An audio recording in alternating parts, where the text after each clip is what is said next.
पूर्णमिदं पूर्णात् पूर्णमुदच्यते पूर्णस्य पूर्णमादाय पूर्णमेवावशिष्यते।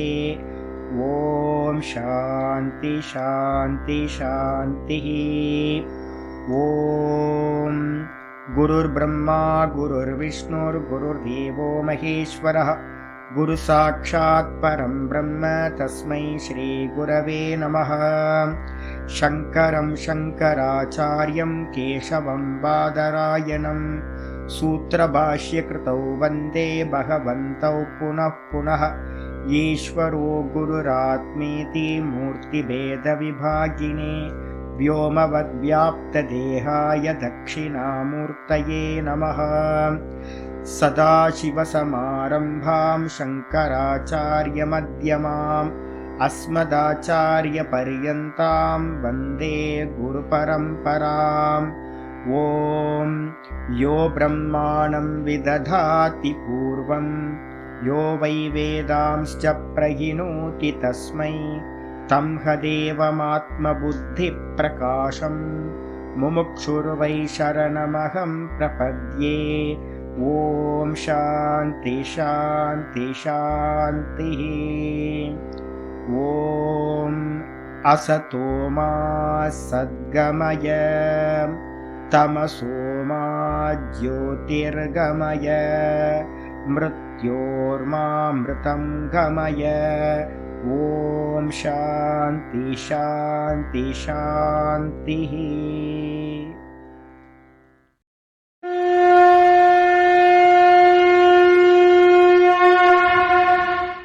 ॐ पार्थाय प्रतिबोधितां भगवता नारायणेन स्वयं व्यासेन ग्रथितां पुराणमुनिना मध्ये महाभारतम् अद्वैतामृतवर्षिणीं भगवतीम् अष्टादशाध्यायिनीम् अम्ब त्वामनुसन्दधामि भगवद्गीते भवद्वेषिणीम्।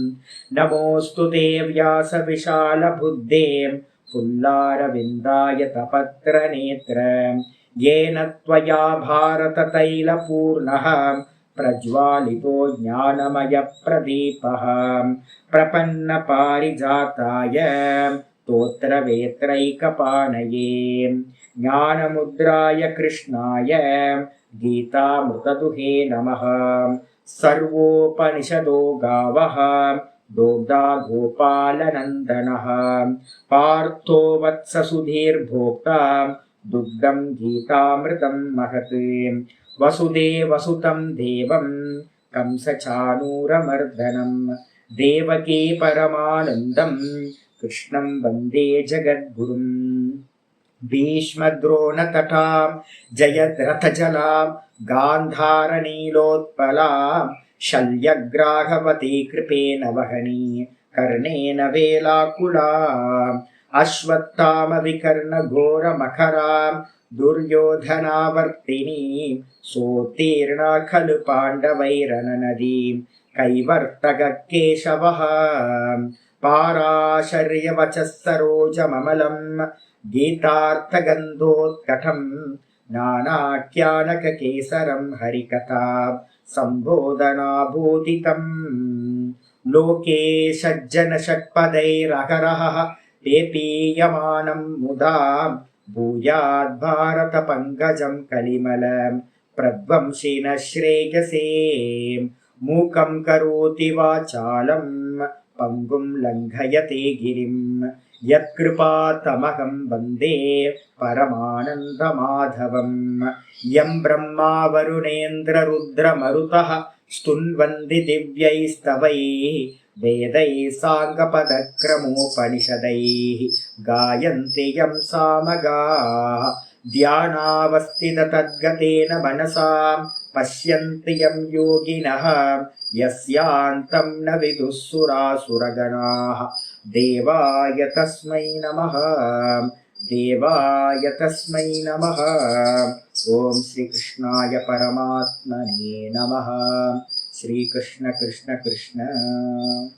ஓம் நாராயண பரோ வியக்தாத் அண்டமவ்யக்த சம்பவம் அண்டஸ்யாந்தஸ்தினி லோகாஹ சப்தத்வீபாச்ச மீதினி. ஓம். எல்லாருக்கும் நமஸ்காரம்.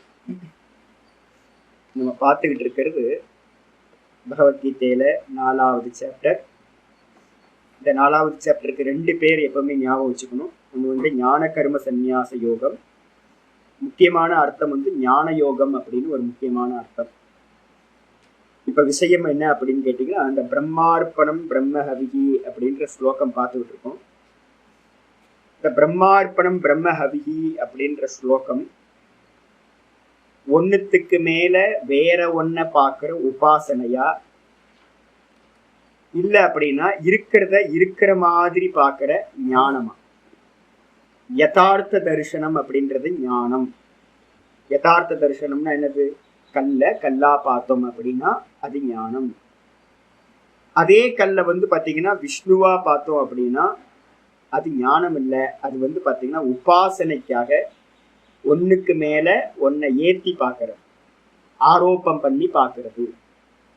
சாஸ்திரங்கள் எல்லாம் என்ன பண்ணிருக்கு அப்படின்னு கேட்டீங்கன்னா, நமக்கு சர்வத்திர பிரம்ம திருஷ்டி வரணும், எல்லா இடத்துலயும் ஈஸ்வரனை பார்க்கணும் அப்படின்னு லட்சியமா இருந்தாலும் கூட அதை நம்மளால பண்ண முடியல அப்படின்றதுக்காக, சின்ன குழந்தைங்களா இருக்கும் அப்படின்றதுக்காக என்ன பண்ணிருக்கு அப்படின்னா, ஆகம சாஸ்திரங்கள் ஒரு விக்கிரகத்துல பாத்தீங்கன்னா என்ன பண்ணிருக்கு, விஷ்ணுவையும் சிவனையும் இந்த விக்கிரகத்துல வச்சு பார்த்து அபியாசத்தை ஸ்டார்ட் பண்ணு அப்படின்னு. ஒரு பிரைமரி ஸ்கூல் எஜுகேஷன் தான் பாத்தீங்க அப்படின்னா விக்கிரக ஆராதனை. ஆனா வாஸ்தவத்துல என்ன பண்ணணும், எங்க போகணும் அப்படின்னா, ஈஷாவாஸ்யம் இதம் சர்வம். நம்மளோட லட்சியம் என்ன இருக்கணும் அப்படின்னா, இதை எல்லாத்தையும் ஈஸ்வரனா பார்க்கறது தான் பாத்தீங்கன்னா அத்வைத சித்தி அப்படின்னு சொல்லக்கூடியது. ஆனா அதுக்கு ஆன் த வே ஸ்டார்ட் பண்றது எங்க இருந்து ஆரம்பிக்கணும்? ஒரு விக்கிரகத்துல ஈஸ்வரனை பாவிக்கிறது. பொய் தான். ஆனா பொய்யா இருந்தாலும் கூட அது என்ன பண்ணும், நமக்கு ஈஸ்வர பாவம் என்ன பண்ணும் அப்படின்னா உத்தாரணத்தை தரும், நம்மளுடைய அந்த கரணத்தை சுத்தி பண்ணும். அப்ப உபாசனா காண்டம் எல்லாம் பாத்தீங்கன்னா நம்ம சொல்லியிருக்கோம். என்னன்னு கேட்டீங்கன்னா, சம்வாதி பிராந்தி விசம்பாதி பிராந்தின்னு 2 சொல்லியிருக்கோம். பிராந்தி தான், பொய் தான், மயக்கம்தான், மோகம்தான். ஆனாலும் எனக்கு நான் கிருஷ்ணருக்கு பாத்தீங்கன்னா அலங்காரம் பண்ணி அவருக்கு பூனாலையும் அர்ச்சனையும் அவருக்கு அபிஷேக ஆராதனைகளும் நெய்வேத்தியத்தையும் விதவிதமா பண்ணி அவர் ஆராதனை பண்றது மூலமா எனக்கு என்ன கிடைக்குது? பொய் தான். அது கிருஷ்ணர் இல்லை, அந்த விக்கிரகம் விஷ்ணு இல்லை.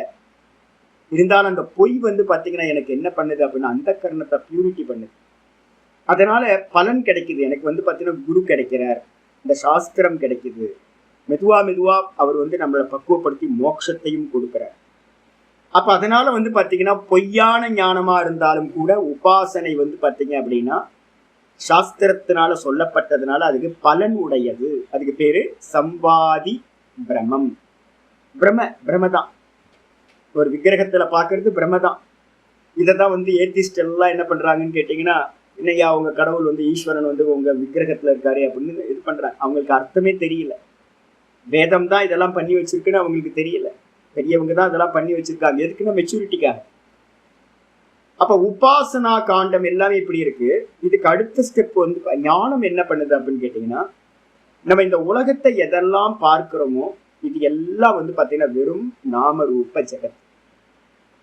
வாஸ்தவத்துல இது என்ன அப்படின்னா, தங்கத்துக்கு மேல தெரிகிற ஆபரணங்கள் எப்படியோ அதே மாதிரி இந்த மொத்த லோகமும் ஜீவ ஜெகத்துன்னு சொல்றதும் நான் அப்படின்ற அந்த கான்சியஸ்னஸ்க்கு மேல, நான் அப்படின்ற பிரம்மத்துக்கு மேல கல்பிதம். நமக்கு தெரியல, நம்ம சத்தியம் நினைக்க ஆரம்பிச்சிட்டோம். ஒரு கேரக்டரா நமக்கு கேரக்டர் சத்தியம் நினைக்க ஆரம்பிச்சிட்டோம். தங்கத்தை பாத்தீங்கன்னா பார்க்காம கம்மலும் மூக்குத்தியும் ஒட்டியானத்தையும் சத்தியம்னு நினைக்க ஆரம்பிச்சிட்டோம். மண்ணை பார்க்காம சட்டிப்பானையை பாத்தீங்கன்னா சத்தியம்னு நினைக்க ஆரம்பிச்சிட்டோம்.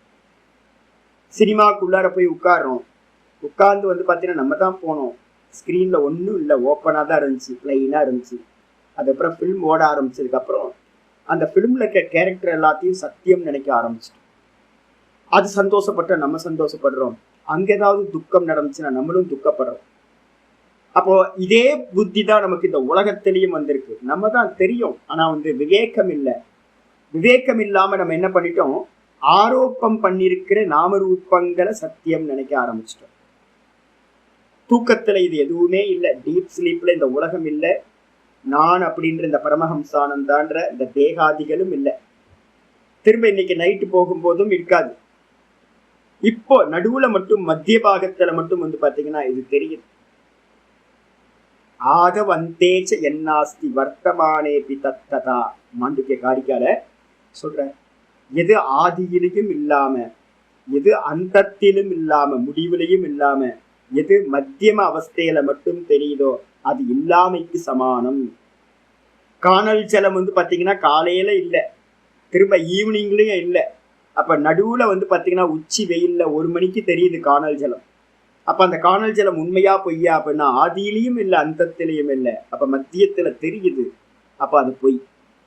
ஒரு காவேரியோ இல்ல பாத்தீங்கன்னா ஒரு கங்காவோ யமுனாவோ பாத்தீங்கன்னா காலையில பார்த்தாலும் இருக்கு, சாயந்தரம் பார்த்தாலும் இருக்கு, மத்தியானத்திலயும் இருக்கு.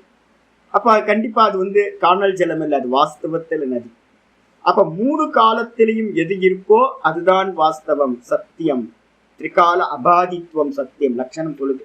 3 காலத்திலும் மறுக்கப்பட முடியாம, நீக்கப்பட முடியாம, பிரதிஷேதம் பண்ண முடியாம ஒரு வஸ்து இருந்துச்சுன்னா அதுதான் சத்தியம்.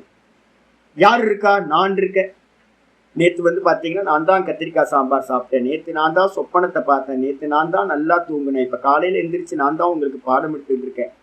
இந்த நான் பாத்தீங்கன்னா எந்த காலத்திலையும் வர்றதும் இல்லை, போறதும் இல்லை. நானே என்ன நினைச்சா கூட என்னை கேன்சல் பண்ண முடியாது. இந்த உலகத்துல இருக்கிற எல்லாத்தையும் நம்ம என்ன பண்ணலாம், இது இல்லை இது இல்லை இது இல்லைன்னு சொல்லலாம். நான் இல்லைன்னு என்னைக்காவது நம்ம சொல்ல முடியுமா? நான் சொல்லவே முடியாது. மறுக்க முடியாத ஒரு வஸ்து எது அப்படின்னா நான். 3 காலத்திலும் இருக்கிறவன் நான். இந்த ஜெகத்தெல்லாம் பாத்தீங்கன்னா வந்து போகுது. வந்து போகுதுன்னா என்ன அர்த்தம்? தோற்ற மாத்திரம், வெறும் ஆபாசம். அப்ப இந்த தேகம் இல்லை, இந்த ப்ராப்ளம்ஸ் எதுவுமே இல்லை. நல்லா தூங்கி போனேன், த்ரோட் பெயின் இல்லை, இந்த கஃபம் ப்ராப்ளம் இல்லை. நைட் 2 வாட்டி 3 வாட்டி பாத்தீங்கன்னா எந்திரிச்சு ஒரே காஃப் ரொம்ப அதிகமாச்சு. சுடு தண்ணி வச்சு நல்லா மிளகை போட்டு மென்று என்னென்னவோ பண்ணி பார்த்து தூங்கிட்டேன். தூங்கினதுக்கு அப்புறம் என்ன ஆச்சுன்னு கேட்டீங்கன்னா தேகமே இல்லை, த்ரோட்டும் இல்லை, காஃபும் இல்லை, ஒரு மண்ணாங்கட்டியும் இல்லை. அப்ப தூக்கத்துல இல்லாதது நடுவுல வருது அப்படின்னா என்ன அர்த்தம்னு கேட்டீங்கன்னா தோற்றம். அப்ப தோற்றத்தை பாத்தீங்கன்னா தோற்றம்னு பார்த்தோம் அப்படின்னா வெறும் ஆபாசத்தை ஆபாசம் அப்படின்னு பாக்குறோம். ஆபாசம்னா என்ன அர்த்தம்? தோன்றுதல். அப்ப தோன்றுதல் பாத்தீங்கன்னா சத்தியமா இருக்குமான? சத்தியம் இருக்காது. அப்ப இந்த உலகம் எல்லாம் என்னன்னு கேட்டீங்கன்னா நாம ரூப பஞ்சகம். நம்ம திரும்ப திரும்ப சொல்லியிருக்கோம். அஸ்தி பாதி பிரீத்தி, சத்தியம் ஞானம் அனந்தம். இந்த மூணுத்துக்கு மேல நாமம் ரூபம். எந்த வஸ்துக்கள் எடுத்தாலும் இந்த 5 தான் இருக்கும். அப்ப இதனால என்ன பண்ணணும் அப்படின்னு கேட்டீங்கன்னா இந்த சத்து சித்த ஆனந்தம் எது? நான் தான். நானுக்கு மேலதான் இதெல்லாம் தெரியுது. அப்ப என்ன பண்ணணும் சுவாமி அப்படின்னு கேட்டீங்கன்னா நல்லா இப்ப நான் சொல்லிட்டு இருக்க ஞானத்தை ஒருத்தர் நல்லா கிரகணம் பண்ணி டைம் எடுக்கும். அதுக்கு பாத்தீங்கன்னா அபியாசம் பாத்தீங்கன்னா ஆசுப்தே ராமிருத்தேர் காலம் வேதாந்த சிந்தையா நையத்து அப்படின்னு யோக வாசிஷ்டத்துல சொல்றது. சாகர காலம் மட்டும், தூங்குற காலம் முடிய மட்டும் பாத்தீங்கன்னா இந்த வேதாந்தத்தையே சிந்தனை பண்ணணும். அப்படி சிந்தனை பண்ணும்போது நமக்குள்ளார ஒரு வீரியமானது, ஒரு பலமானது உண்டாகும். மனனம் பண்றதுக்கான பலம் அப்பதான் சாமர்த்தியம் கிடைக்கும். நல்லா திரும்ப திரும்ப திரும்ப ஆவர்த்தி பண்றது. அப்படி பண்ணும்போது பாத்தீங்கன்னா இந்த ஞானம் ஆட்டோவா நமக்கு என்ன ஆகும்னா, நான் பார்க்கிற எல்லா வஸ்துக்களையும் ஆப்ஜெக்ட் பண்ணி, ஃபர்ஸ்ட் ஸ்டெப் பாத்தீங்கன்னா ஆப்ஜெக்ட் பண்ற சாமர்த்தியம். 2வது பாத்தீங்கன்னா இது சொப்பன மாதிரி, இது பொய்யானது அப்படின்னு அதுல டிட்டாச்மெண்டா அதை உதாசீனப்படுத்துற பாவம். இந்த 2ம் வர ஆரம்பிக்கும். இது மனநத்தோட பலம். எது நடந்தாலும் அது பாத்தீங்கன்னா இது பொய், இது பொய், தோற்ற மாத்திரம், நான் பார்க்கிறவன் தான் சத்தியம் அப்படின்னு ஒரு நிலை வரும். அதுக்கு பேரு மனநம்னு பேரு. இந்த மனநம் வந்ததுக்கு பிறகு நிதித்தியாசனத்துக்கு போகணும். நிதித்தியாசனம்ன்றது 6வது சாப்டர்ல நம்ம சொல்ல போறோம். ஆத்மானுபூதிக்காக இல்ல ஆத்ம ஞான நிஷ்டைக்காக, தானா நிக்கிறதுக்காக ஒரு பிரக்கிரியா நிதித்தியாசனம் இருக்கு. இந்த மனனம் முடிச்சவன் நிதித்தியாசனத்துக்கும் மனனத்துக்கும் நடுவுல பாத்தீங்கன்னா என்ன பண்ண போறோம், பாவம் பண்ண போறோம். அதுக்கு பேர் வந்து பாத்தீங்கன்னா பிரம்ம பாவம் அப்படின்னு பேர். என்ன பாவம்? பிரம்ம பாவம்னா என்ன சுவாமி அப்படின்னு கேட்டீங்கன்னா என்ன அப்படின்னு கேட்டீங்கன்னா, நான் பிரம்மமா இருக்கேன், நான் பார்க்கிறது எல்லாம் பிரம்மமா இருக்கு. எத்தர எத்தர மனோயாத்தி பிரம்மணஸ் தத்தர தரிசனம். எங்கெங்கெல்லாம் மனசு வந்து பாத்தீங்கன்னா போகுதோ, எதையெல்லாம் சிந்தனை செய்தோ, அதை எல்லாத்தையும் என்ன பண்ணணும்? இது பிரம்மம், இது பிரம்மம், இது பிரம்மம், இது பிரம்மம் அப்படின்னு பார்த்துக்கிட்டு வெறுமனே வந்து உட்கார்ந்து வேலை என்ன அப்படின்னா கண்ணை மூடி உட்கார்ந்து இருக்கிறது. மனநம் முடிச்சதுக்கு பிறகு வேற வேலையே இருக்காது. வெறுமனே உட்கார்ந்துக்கிட்டு வந்து பாத்தீங்கன்னா எந்த தாட்டு வந்தாலும் அந்த தாட்டை வந்து பாத்தீங்கன்னா இது பிரம்மம், இது பிரம்மம், இது பிரம்மம், இது பிரம்மம்னு எல்லா தாட்டையும் ரீப்ளேஸ் பண்றோம். ரீப்ளேஸ் பண்றது என்னது? உபாசனமா சுவாமி அப்படின்னு கேட்டீங்கன்னா உபாசனம் இல்லை. ஒன்ன வேற ஒன்னா பார்க்கறது இல்லை. ஏற்கனவே நம்ம ஒன்ன வேற ஒன்னா பார்த்துக்கிட்டு இருந்தோம். அதை வந்து பாத்தீங்கன்னா ரிமூவ் பண்றது தான் யதார்த்த தரிசனம். தங்கத்தை மூக்குத்தியா கம்மலா பார்த்துக்கிட்டு இருந்தோம். இது மூக்குத்தி இல்ல, இது தங்கம். இது கம்மல் இல்ல, இது தங்கம். இது ஒட்டியானம் இல்ல, இது தங்கம். இது நெக்லஸ் இல்ல, இது தங்கம். இது பிரேஸ்லெட் இல்ல, இது தங்கம் அப்படின்னு வந்து பாத்தீங்கன்னா பண்றது வந்து யதார்த்தம். தங்கம் யதார்த்தம். தங்கத்துக்கு மேல ஆபரணத்தை பார்த்தாதான் பொய். அது ஆபாசம், அது அயதார்த்த ஞானம், பொய்யறிவுன்னு பேர். அப்ப இப்ப நம்ம என்ன பண்ண போறோம் அப்படின்னா, இது எல்லாம் பிரம்மம்னு சாஸ்திரம் சொல்லுது. இதை வச்சுக்கிட்டு நல்லா சிரவணம் மனனம் பண்ணிட்டு இது எல்லாம் பிரம்மம் பிரம்மம்னு பாவிக்கிறோமே, அதுதான் பிரம்ம பாவனம். அப்ப இந்த இடத்துல வந்து 18வது ஸ்லோகத்துல இருந்து ஆரம்பிச்சு இந்த 24வது ஸ்லோகம் வரைக்கும் என்ன அப்படின்னு கேட்டீங்கன்னா ஒரு பிரகரணம். இது ஞானம். அந்த ஞான பிரகரணத்தை வந்து 18ல ஆரம்பிச்சது. பிரகரணம்னா கான்டெக்ஸ்ட்.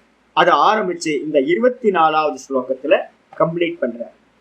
கம்ப்ளீட் பண்ணும்போது வந்து பாத்தீங்கன்னா சில பேர் என்ன பண்றாங்க அப்படின்னா, என்னோட சிஷ்யர் நாத பிரம்மே என்ன பண்ணாருன்னா 2 நாளுக்கு முன்னாடி என்ன பண்ணிட்டாரு, உடனே இது வந்து சகுனம் சுவாமி அப்படின்ட்டு.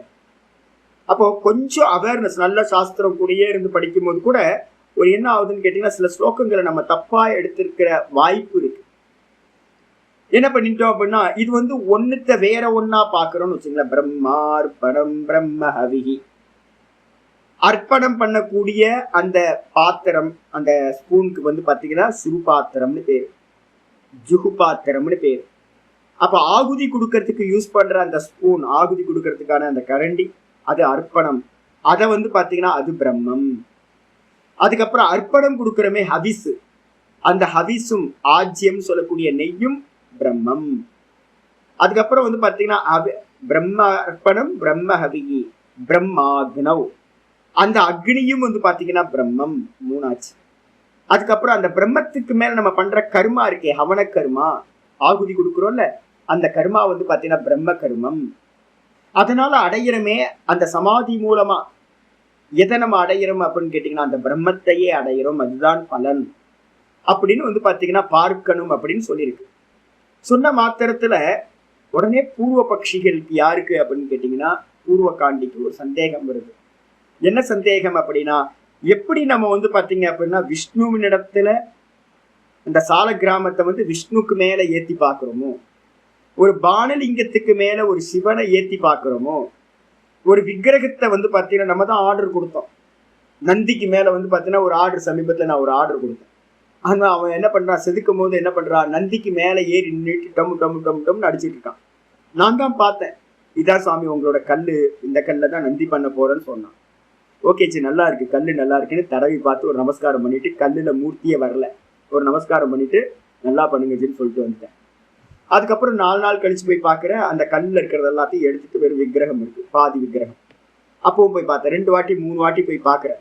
பார்க்கும்போது ஃபினிஷிங் ஒர்க் பண்ணும் போதும் உடைய இருந்து இதை சரி பண்ணுங்க, அதை சரி பண்ணுங்கன்னு எல்லாம் பண்ணி வண்டியில கஷ்டப்பட்டு அந்த வண்டியில ஏற்றி அதை கொண்டு வந்து பார்த்தீங்கன்னா ஒரு தண்ணியில வச்சு, அப்போ வந்து பார்த்தீங்கன்னா வச்சு அதுக்கப்புறம் வந்து பிராண பிரதிஷ்டா பண்ணோன்னு நான் தானுங்க எல்லாத்தையும் பண்ணினேன். அந்த சிற்பி வந்து பார்த்தீங்கன்னா மேலே ஏறி உட்கார்ந்துக்கிட்டு காலில் ஏறி முன்னாடி உட்கார்ந்துக்கிட்டு அந்த நந்தியை செதுக்கிட்டு இருந்தார், எல்லாம் பண்ணார். ஆனால் மேலே பிரதிஷ்டா பண்ணதுக்கு பிறகு நான் தான் என்ன பண்றேன் அப்படின்னு கேட்டீங்கன்னா, நந்தி பகவானே அப்படின்னு நமஸ்காரம் பண்ணி ஆராதனை பண்றாங்க. அப்ப என்ன அர்த்தம்னு கேட்டீங்கன்னா, ஒரு கல்லுன்றத நான் இப்ப என்ன பண்ணிட்டேன், அதை கல்லுன்னு என்னால பார்க்க முடியல, என்ன நான் பார்க்குறேன் அதை நந்தின்னு பார்க்க ஆரம்பிச்சிட்டேன். அவருக்கு டெய்லி அபிஷேக ஆராதனை எல்லாம் பண்ணி அதுக்கு நல்லா நமஸ்காரம் பண்றேன். இதே மாதிரி வந்து பாத்தீங்கன்னா எல்லா விக்கிரக ஆராதனையிலையும் நம்ம தான் பர்ச்சேஸ் பண்ணுவோம், நம்ம தான் வைக்கிறோம். நமக்கு தெரியும் அது மெட்டல் அப்படின்னு, அது கல்லுன்னு தெரியும் நமக்கு. இருந்தாலும் நம்ம என்ன பண்றோம், ஈஸ்வர பாவம் பண்றோமா? அப்ப இதே மாதிரி வந்து பாத்தீங்கன்னா ஒரு யஜ்ஞம் நடக்குது அப்படின்னா அந்த யஜ்ஞத்துல 5 வஸ்துக்கள் இருக்கு.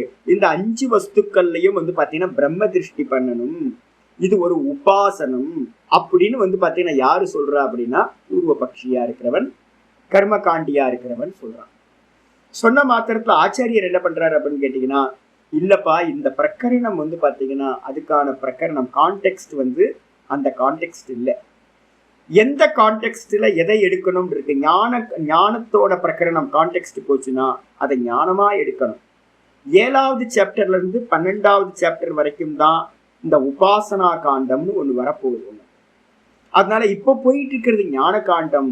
இது வந்து பாத்தீங்கன்னா வேற ஒன்ன ஏத்தி வைக்கிற காரியம் இங்க பண்ணல நம்ம. அப்ப என்ன பண்ணணும்னா இங்க வந்து ஞானத்தை வந்து ஒரு யஜ்ஞமா சொல்லப்பட்டிருக்கு. வெறும் ஹோமத்தை மட்டும் வந்து பாத்தீங்கன்னா நீ வந்து பிரம்மமா பாவிக்கிறத பத்தி இங்க பேச்சு இல்லை. சிவலிங்கத்தை மட்டும் சிவனா பாரு, சால கிராமத்தை மட்டும் வந்து பாத்தீங்கன்னா விஷ்ணுவா பாருன்ற கான்டெக்ஸ்ட் இங்க இல்லை. இங்க நம்ம என்ன பண்ண போறோம்னா சர்வம் பிரம்மமயம் ஜெகத், இந்த மொத்த ஜெகத்துமே வந்து பாத்தீங்கன்னா பிரம்மம்னு பார்க்கணுமா? இல்ல இருக்கிறது அதுவானா? இருக்கிறது அதுதான். அப்ப இருக்கிற மாதிரி பார்க்க போறோம். எல்லாத்தையும் வெறும் யஜ்ஞத்துல மட்டும் அந்த காரியம் பண்ண போறதில்ல அப்படின்னு ஆச்சாரியார் சொல்லிட்டு நேத்து பாட்டம் வரைக்கும் வந்துச்சு. யாரெல்லாம் வந்து பாத்தீங்கன்னா நேத்து லாஸ்ட் வந்து பாத்தீங்கன்னா தெரியும், ஏது அர்ப்பணாதிஷு 63வது பேஜ் செகண்ட் இது. ஏது எவர்கள் வந்து பாத்தீங்கன்னா அர்ப்பணாதிஷு பிரதிமாயாம் விஷ்ணு திருஷ்டிவத் பிரம்ம திருஷ்டி க்ஷிப்யதே. எவர்களுக்கு ஏத்துனா எந்த மனுஷங்க ஒரு தேவத்தையை வந்து பாத்தீங்கன்னா பிரதிமையில விஷ்ணுவை பாக்குற மாதிரி பாக்குறாங்களோ அவங்களுக்கு வந்து பாத்தீங்கன்னா இந்த பிரம்மத்துல வந்து பாத்தீங்கன்னா பிரம்மத்தை எங்க பாக்கணும், இந்த அர்ப்பணம் முதலிய 5 விஷயங்கள்ல, ஹோமத்துல பயன்படுத்துற 5 விஷயங்கள்ல யாரு பார்க்கணும் அப்படின்னு சொல்றாங்களோ அதே மாதிரி நாமத்துல வந்து பாத்தீங்கன்னா நாமாதிஷு இவச்ச, நாமங்கள்ல வந்து நம்ம என்ன பண்றோம், திருஷ்டி பண்றோமா, ஓம் நம சிவாய, அத சிவன் அப்படின்னு பார்க்கிறோம். ஓம் நமோ நாராயணாய அதை விஷ்ணுன்னு பார்க்கிறோம். ஓம் ஓம் சொல்றோம். அப்ப நாமங்கள்ல எல்லாத்துலயும் ஈஸ்வர புத்தி வந்துருது. ஒரு பிரதிமையில வந்து பாத்தீங்கன்னா ஒரு ஈஸ்வரனை பார்க்கிறோம் ஒரு சிலையில.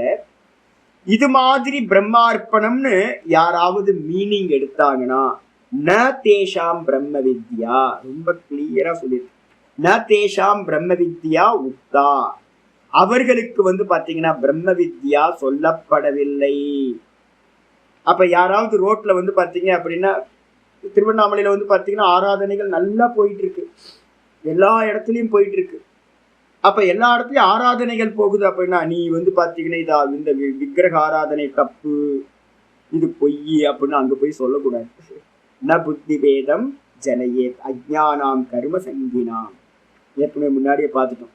யாராவது ஒரு பாதையில வந்து பாத்தீங்கன்னா ஸ்ரத்தையோட வந்து பண்ணிட்டு இருக்காங்க அப்படின்னா அதை வந்து டிஸ்டர்ப் பண்ணக்கூடாது. அப்ப எப்படி சுவாமி அவங்க அந்த கர்மத்தை நல்லா பண்ண அவங்களுக்கே ஒரு மெச்சூரிட்டி வரும். கர்மத்தை பண்றவனுக்கு உபாசனை பக்கம் வரும். உபாசனை பண்ணிக்கிட்டு இருக்கிறவனுக்கு மெதுவா வந்து பாத்தீங்கன்னா ஒரு சமயத்துல இது என்ன வாஸ்தவத்துல இந்த ஈஸ்வரனோட சொரூபம் என்னன்னு தெரிஞ்சுக்கிறதுக்கு ஒரு பக்குவம் வரும். அப்ப இந்த வேதாந்தம் எப்ப வருது அப்படின்னு கேட்டீங்கன்னா நல்ல கர்ம உபாசனைகளை பண்ணிட்டு ஈஸ்வரன் யார், இந்த ஜெகத்து எது, நான் யார் அப்படின்னு ஒரு கேள்வி உள்ள வரும் பாருங்க. அந்த தன்னை பத்தின தெரிஞ்சுக்கிறதுக்கு, ஈஸ்வரனை பத்தி தெரிஞ்சுக்கிறதுக்கு ஒரு கேள்வி வந்தவனுக்கு தான் இந்த ஆத்ம ஞானம் சொல்லப்பட வேண்டும்.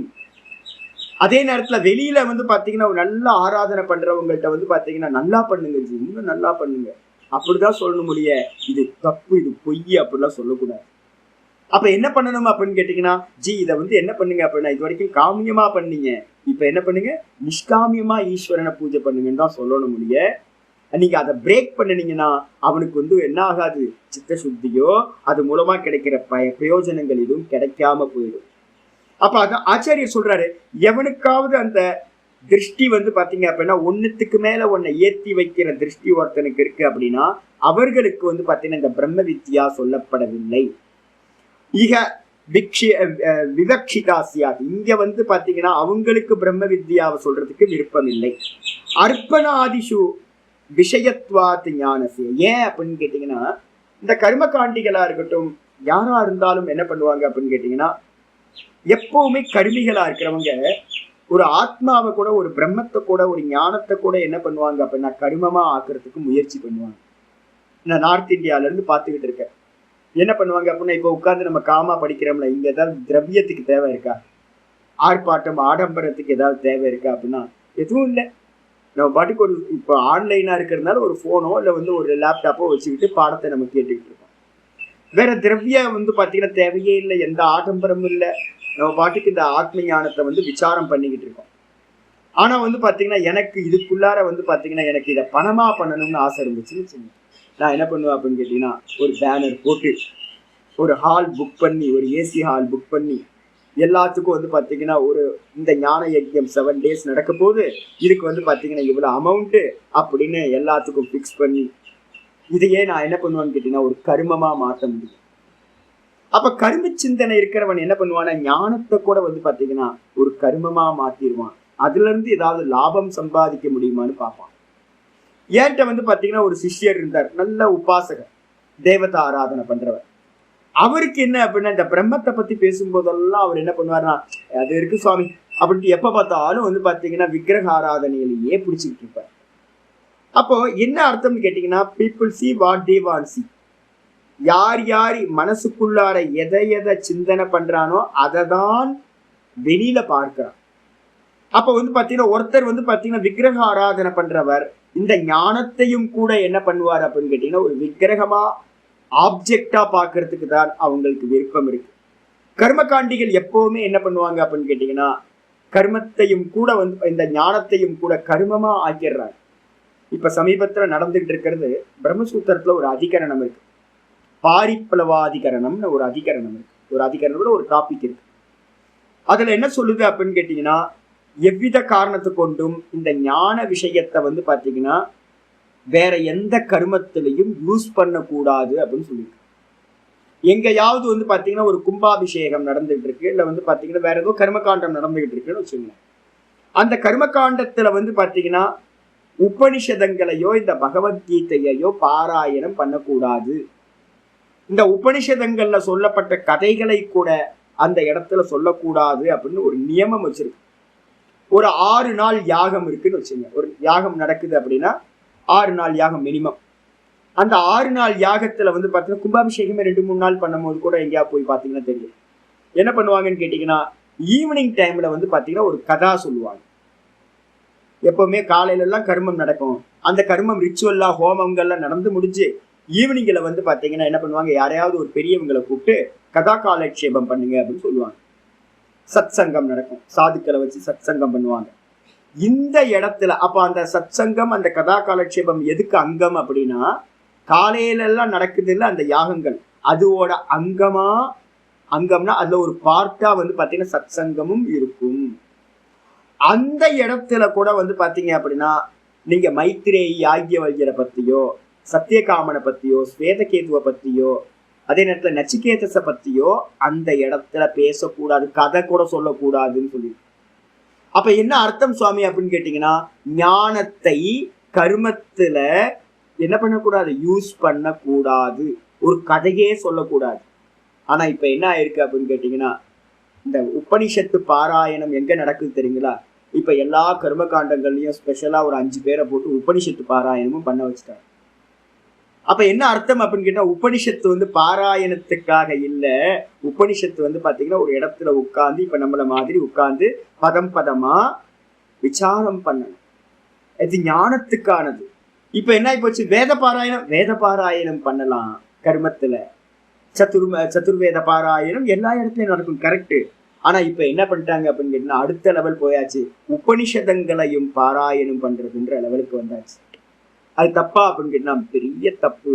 இது வந்து பர்பஸ் மாறி போயிடும். அப்ப என்ன அர்த்தம், ஏன் சுவாமி அப்படி நடந்துச்சு, முன்னாடி நடக்கல ஏன் இப்ப நடந்திருக்கு அப்படின்னா எல்லா ஆளுக்காலும் என்ன பண்ணுவாங்க அப்படின்னு கேட்டா அவன் புத்திக்கு ஏத்த மாதிரிதான் பண்ணுவான். கர்மியா இருக்கிறவன் ஞானத்தையும் கூட கர்மத்தை பண்றான். ஒரு உபாசகனா இருக்கிறவன் என்ன பண்ணுவான், ஞானத்தையும் கூட உபாசனமா பண்றான். அப்ப அவங்களுக்கு இந்த பிரம்ம வித்யா இல்லவே இல்லை. கர்மத்தையும் ஞானத்தையும் முடிச்சவனுக்கு தான் இந்த ஞானமானது உபதேசிக்கப்பட்டிருக்கு.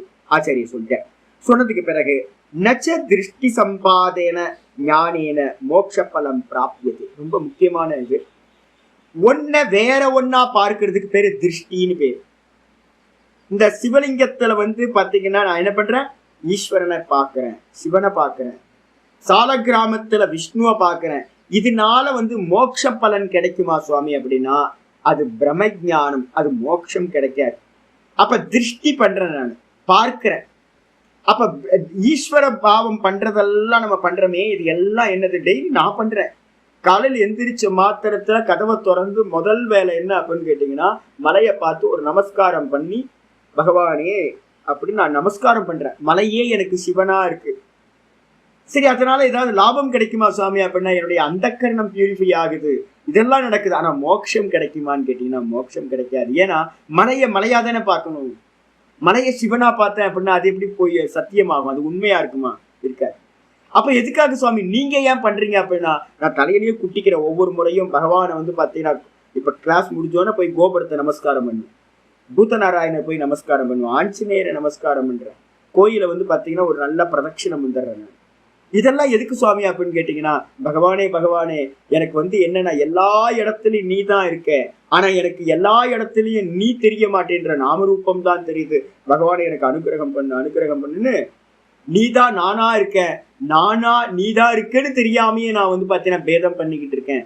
அப்படின்னு அந்த பேதத்தை போக்குறதுக்காக தான் நமஸ்காரங்கள், ஆராதனைகள் எல்லாம்.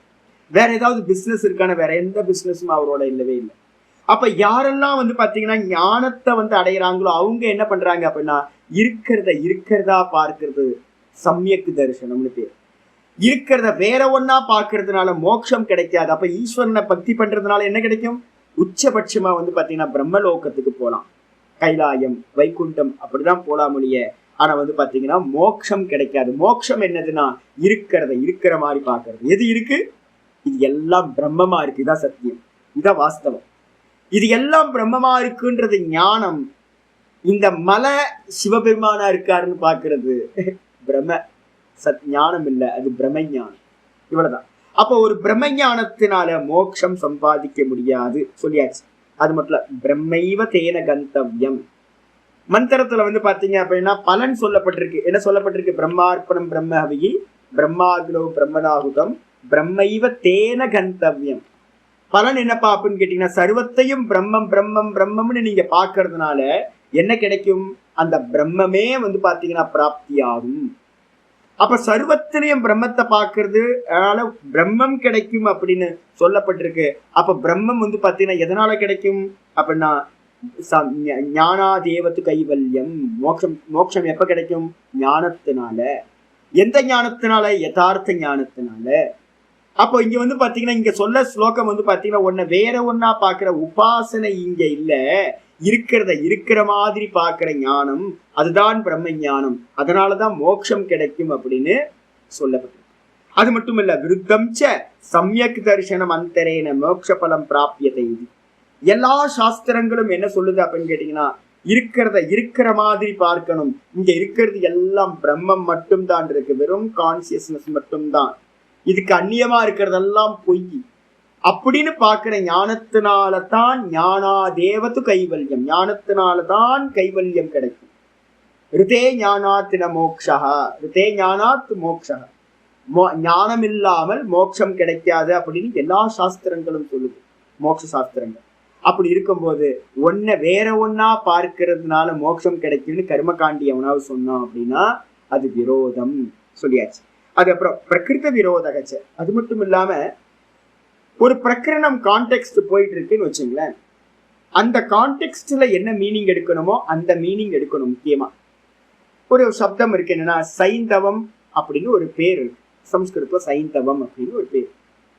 சைந்தவம்னா என்ன சுவாமினா, உப்புக்கு பேரும் சைந்தவன் பேரு, குதிரைக்கு பேரும் சைந்தவம் பேரு. ரெண்டுத்துக்கும் பாத்தீங்கன்னா பேரு சைந்தவம் அப்படின்னு. ஒரு ராஜா வந்து பாத்தீங்க அப்படின்னா யுத்தத்துக்கு கிளம்பி ரெடியா நிக்கிற வேலைக்காரனை பார்த்து சைந்தவம் ஆணைய அப்படின்னு ஒரு சப்தம் சொல்ற. சைந்தவத்தை கொண்டு வா அப்படின்னு வந்து பாத்தீங்கன்னா வேலைக்காரன் சொல்ற. வேலைக்காரன் சொன்ன மாத்திரத்துல அவன் என்ன பண்றான் அப்படின்னு கேட்டீங்கன்னா குதிரையை கூட்டிட்டு வரணும். ஏன் அப்படின்னா ராஜா குதிரை ஏறி யுத்தத்துக்கு போகணும், இல்லைன்னா ஹண்டிங்க்கு போகணும் குதிரை ஏறி.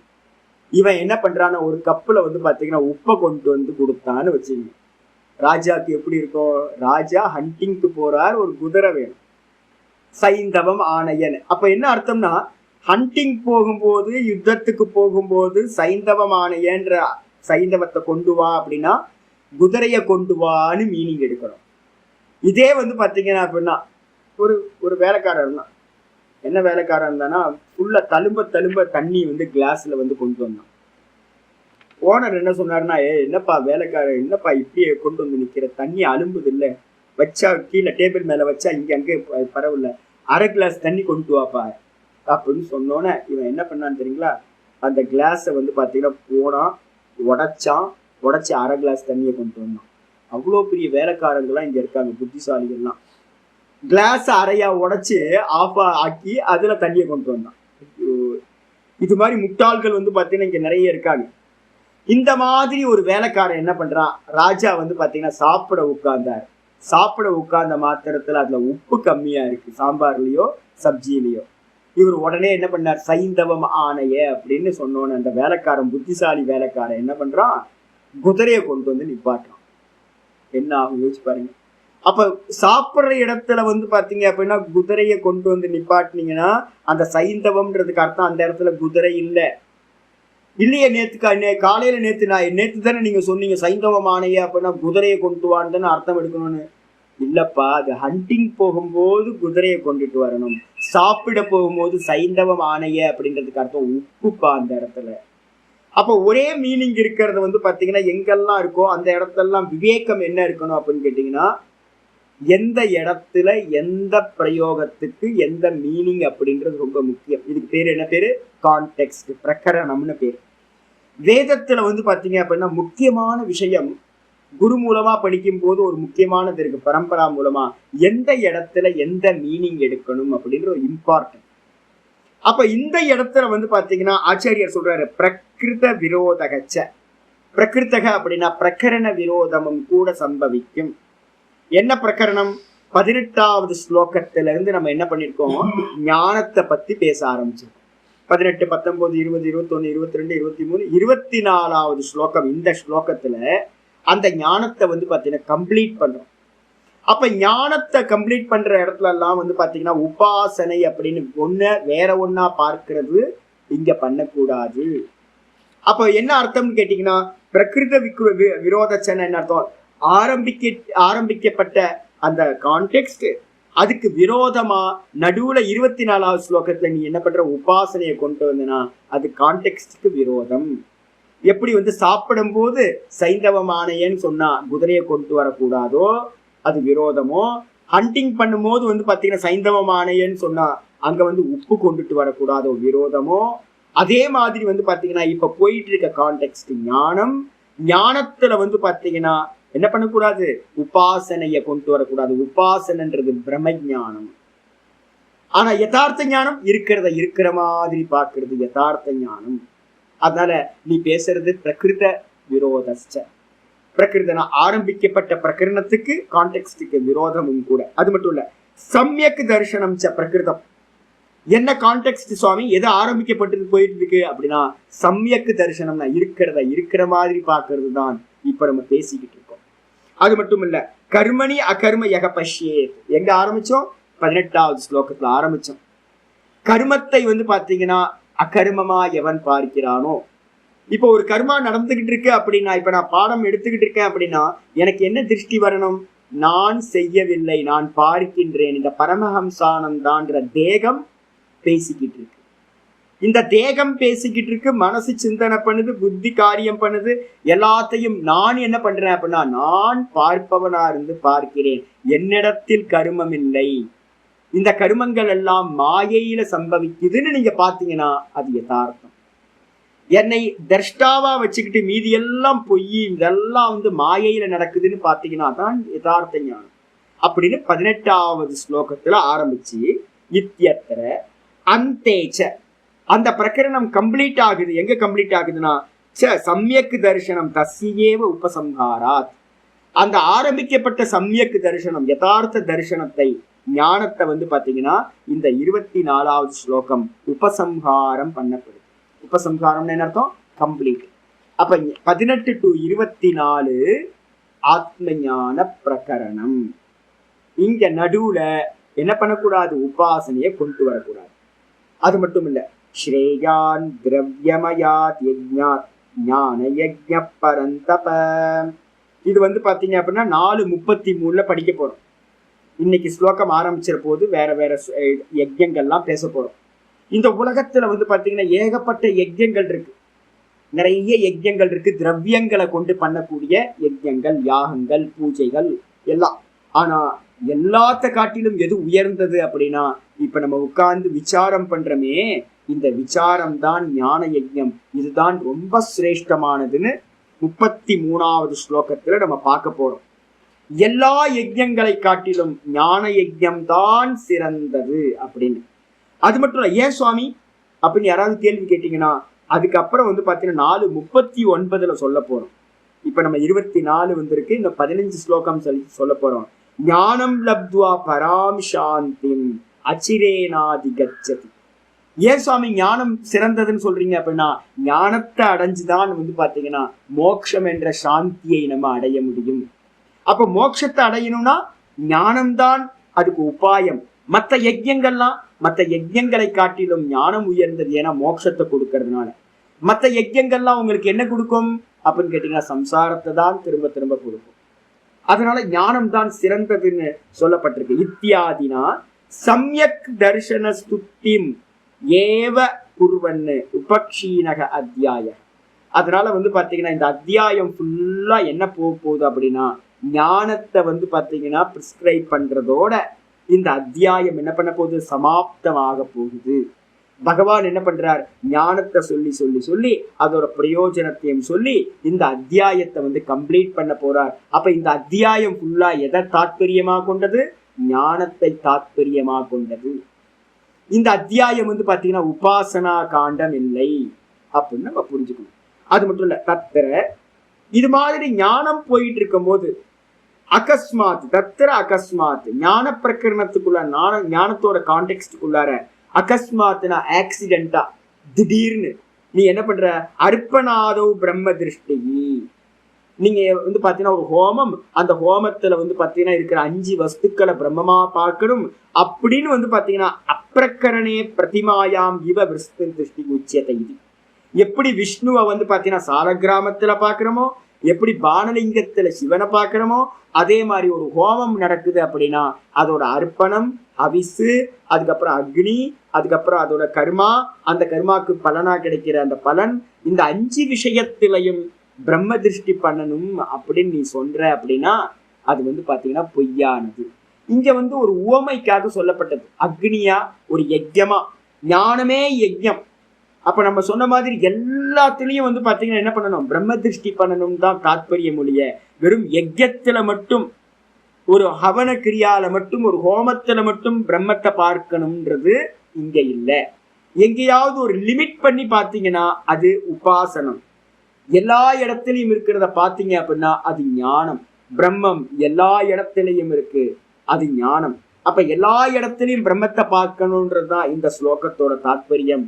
வெறும் ஒரு ஹோமத்துல மட்டும், ஒரு சிலையில மட்டும் ஈஸ்வரனை பார்க்கிற மாதிரி ஒரு ஹோமத்துல மட்டும் பிரம்ம திருஷ்டி பண்றதுன்றது இங்கு சொல்லப்படவில்லை. இது பொருந்தாது. உச்சியத்தை அனுப்ப பண்ணம், இது பொருந்தாது கான்டெக்ஸ்ட்.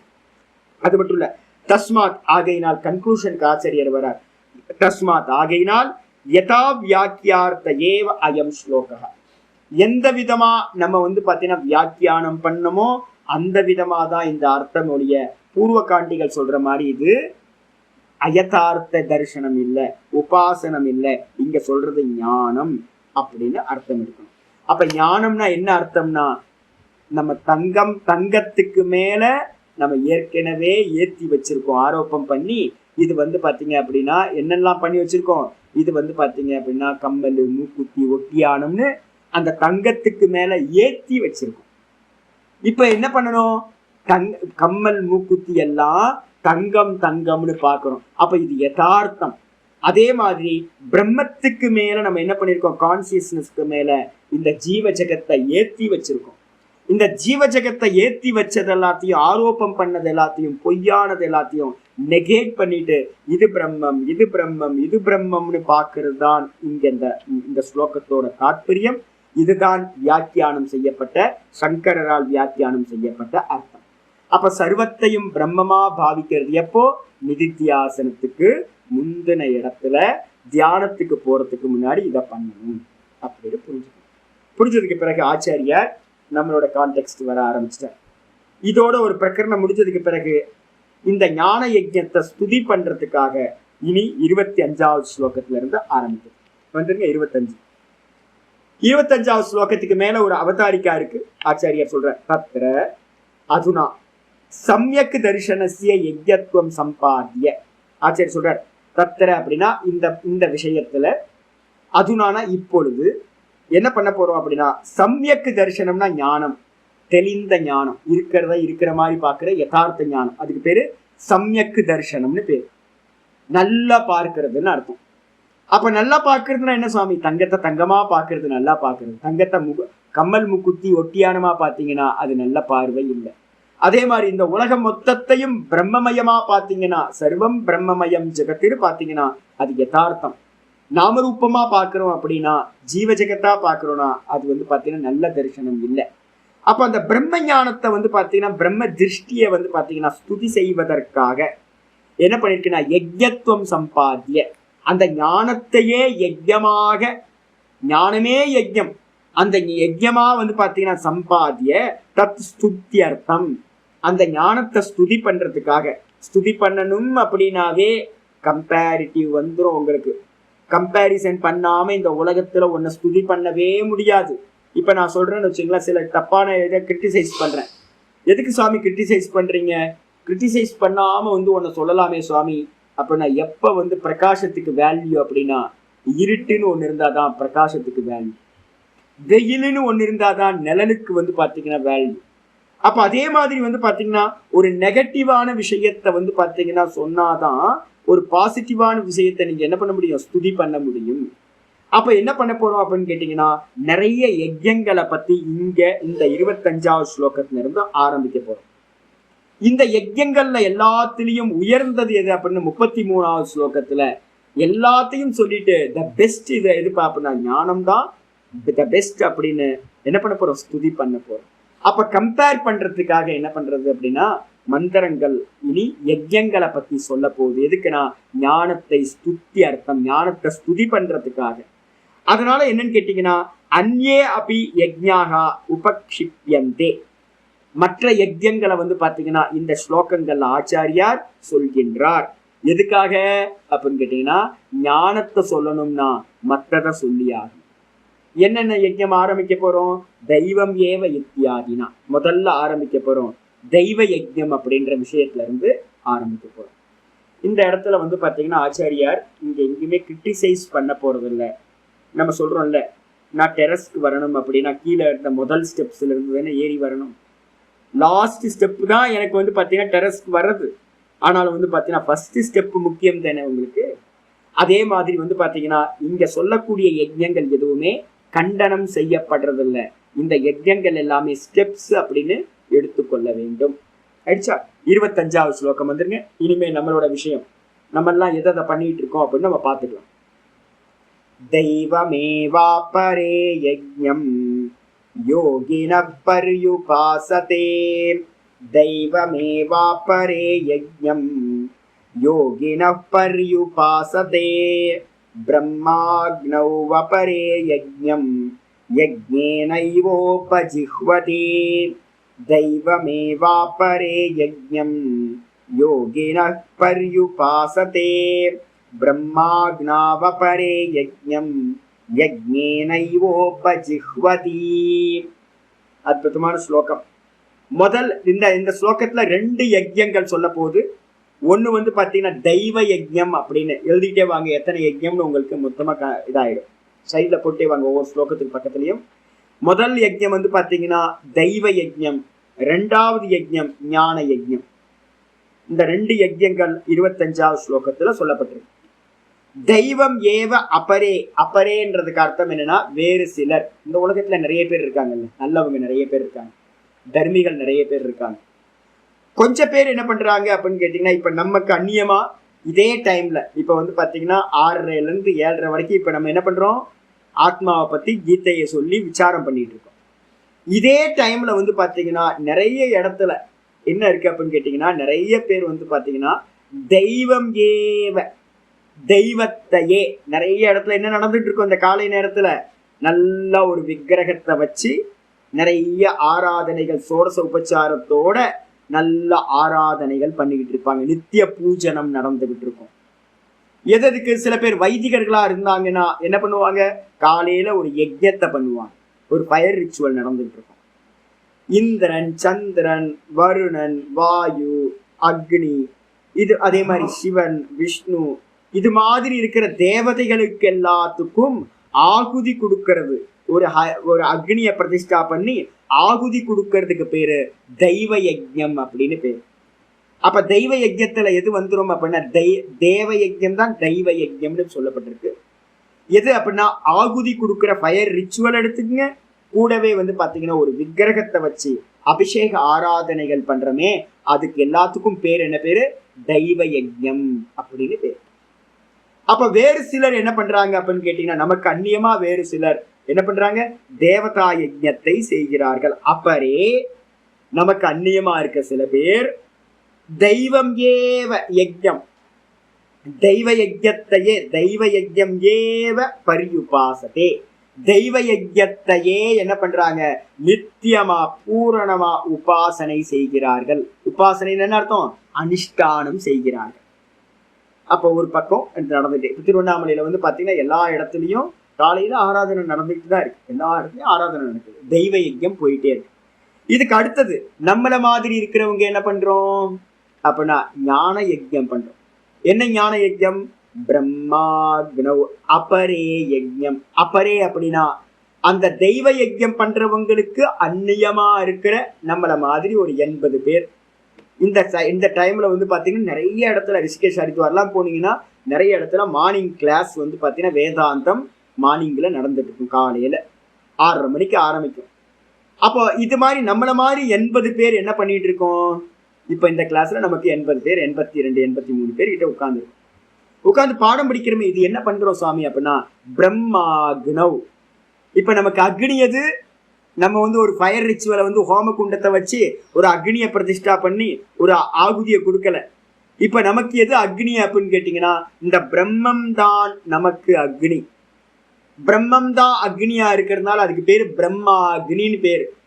இந்த பிரம்மாக்னியில யஜ்ஞம், யஜ்ஞம்னா தன்னுடைய ஆத்மாவை நம்ம எல்லாம் என்ன பண்றோம் அப்படின்னு கேட்டீங்கன்னா நம்மள வந்து பாத்தீங்கன்னா பிரம்மன்ற அக்னியில யஜ்ஞேன ஏவ ஜுஹ்வதி. யஜ்ஞம்னா இந்த இடத்துல என்னன்னு கேட்டீங்கன்னா நான் பிரம்மமா இருக்கேன், நான் பிரம்மமா இருக்கேன், இது எல்லாம் பிரம்மமா இருக்கு, சர்வம் பிரம்மமயம் அப்படின்னு திரும்ப திரும்ப எல்லாத்தையும் தூக்கி அந்த பிரம்மத்திலேயே நம்ம ஆகுதி கொடுக்கிறோம். நானும் பிரம்மமா இருக்கேன், இந்த ஜெகத்தும் பிரம்மமா இருக்கு அப்படின்னு எல்லாத்தையும் தூக்கி பிரம்மத்துல வந்து ஆகுதி கொடுக்கிறோம். கம்மல் வந்து பாத்தீங்க அப்படின்னா தங்கமா இருக்குன்னு கம்மல்ன்ற நாமரூபத்தை தங்கத்துல ஆகுதி பண்ணும். ஒட்டியானம் வந்து பாத்தீங்கன்னா தங்கமா இருக்கு அப்படின்னு ஒட்டியானம்ன்ற நாமரூபத்தை தூக்கி தங்கமா பாக்குறது அப்படின்னா தங்கத்துல ஆகுதி பண்றோம், லயம் பண்றோம்னு அர்த்தம். அதே மாதிரி பிரம்மத்தை வந்து பாத்தீங்கன்னா எப்படி பண்றோம், அக்னியா வச்சுக்கிட்டு நான் பிரம்மமா இருக்கேன் அப்படின்னும் போது பரமஹம்சானந்தா நான் இல்லை, நான் பிரம்மமா இருக்கேன் அப்படின்னு என்னாச்சு, பரமஹம்சானந்தாவை தூக்கி பிரம்மத்துல போட்டுற அக்னியில என்ன ஆயிடும், அக்னி எல்லாத்தையும் சுவாஹா பண்ணிடுமா, தன்மயமா ஆக்கிக்கும். அதே மாதிரி வந்து பாத்தீங்கன்னா இப்ப ஞான யஜ்ஞத்துல நம்ம பண்ணிக்கிட்டே இருக்கிறோம் அப்படின்னா மெதுவா மெதுவா மெதுவா சர்வத்தையும் வந்து பாத்தீங்கன்னா பிரம்மத்துல தூக்கி போட்டு சர்வம் பிரம்மமயம் அப்படின்னு நம்ம நிக்கிறது. இதுதான் வந்து பாத்தீங்கன்னா அதுக்கான ப்ராசஸ் வந்து பாத்தீங்கன்னா இப்ப நம்ம பண்ணிக்கிட்டு இருக்கோம். அதுதான் வந்து பாத்தீங்கன்னா ஹவனம்னு பேரு, ஆகுதி கொடுக்கறது அப்படின்னு பேரு. அப்ப என்ன பண்றோம், பிரம்மம் என்ற அக்னியில் நம்மள மாதிரி சில பேர் என்ன பண்றோம் அப்படின்னா யஜ்ஞத்தை, ஆத்மாவை, யஜ்ஞம்ன்றதுக்கு அர்த்தம் ஆத்மாவை, யஜ்ஞேன ஏவ நான் பிரம்மமா இருக்கிறேன் அப்படின்ற அந்த ஞான யஜ்ஞத்தினால் என்ன பண்றோம், ஆகுதி கொடுக்கின்றோம். அப்ப ஒரு பக்கம் சில பேர் என்ன பண்றாங்க, தேவதாராதனை பண்றாங்க, தெய்வ யஜ்ஞம். சில பேர் நம்மள மாதிரி இருக்கிறவங்க நான் பிரம்மமா இருக்கேன் அப்படின்னு சர்வம் பிரம்மமயம்னு ஞான யஜ்ஞத்தை பண்ணுகின்றோம். பாஷ்யத்துக்கு வந்து அப்ப 2 யஜ்ஞம் இங்க சொல்லியாச்சு. தெய்வம் ஏவ ஆச்சாரியர் ஆரம்பிக்கிறார் பாஷ்யத்துல, தேவா யுஜ்யந்தே ஏன யஜ்ஞேன. தேவாகான என்ன அர்த்தம், தேவர்கள் பிரதானம். கர்மகாண்டிகள்கிட்ட வந்து பிரசித்தம் எது அப்படின்னா இந்திரன், வருணன், சந்திரன், அதுக்கப்புறம் வாயு, அக்னி. என்ன பண்றாங்க, அக்னயே நம, அக்னயே ஸ்வாஹா இதம் ந மம.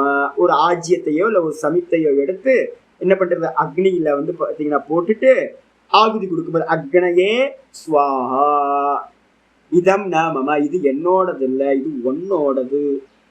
வாயவே ஸ்வாஹா இதம் ந மம.